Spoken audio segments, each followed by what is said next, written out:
This is the middle of January 2019. The car hasn't been started since early December when I got back from the certification. I'm going to do a cold start, see if it starts. It's negative 22 in here. It's a garage, but it's not heated or insulated, so it might as well be sitting outside. What it has going for is a complete tune-up before I put it away.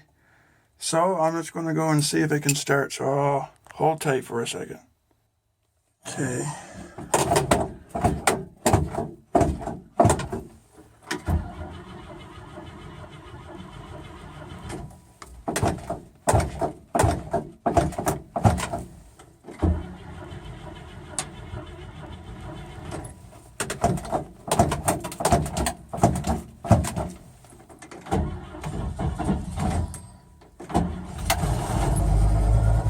Alright, third attempt, not bad. It sat in negative 20 plus below for over a month. So for a car from 1960, I don't think that's too bad. And that's real time.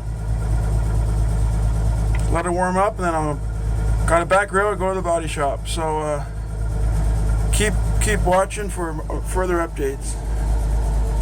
Bye for now.